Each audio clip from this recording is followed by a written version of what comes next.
আমি একজন মানুষ, আমি এই দেশের জন্য যুদ্ধ করেছিলাম। আমি এই দেশে 61 বছর যাবত রাজনীতি করি।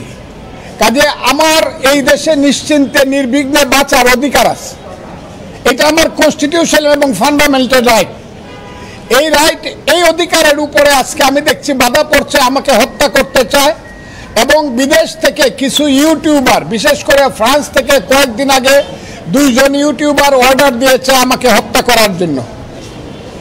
এবং কালকে রাত্রে বা পরশু রাত্রে দেখলাম এরা সবাই জামাতের লোক, তারা বলেছে ফজলুর রহমানকে গলা কেটে হত্যা করতে হবে ইত্যাদি ইত্যাদি।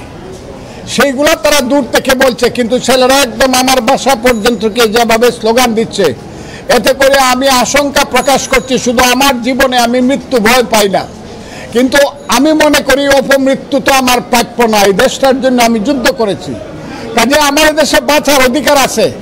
আপনাদের মাধ্যমে আমি সারা বাংলাদেশের 18 কোটি মানুষের কাছে জিজ্ঞাসা করতে চাই, হে বাংলাদেশের মানুষ, আমি তো আজ থেকে 54 বছর আগে আপনাদের জন্য যুদ্ধ করেছিলাম।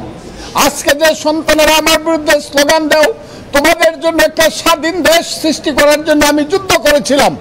তোমাদের কাছ থেকে কি আমি অপমৃত্যুটা আমার কাম্য?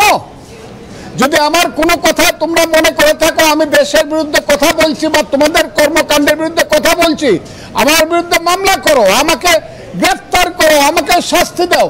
কিন্তু আমাকে হত্যা করার জন্য আমার বাসা পর্যন্ত মব সৃষ্টি করে গিয়া, যেটা গত 1 বছর যাবৎ বাংলাদেশের সবচেয়ে, এই পৃথিবীতে এবং বাংলাদেশের সবচেয়ে একটা কুখ্যাত নাম মব, সেই মব জাস্টিস আমার উপরে কি চলতে পারে কিনা এবং চলবে কিনা আমি প্রথমে বাংলাদেশের মানুষের কাছে জিজ্ঞাসা করতে চাই।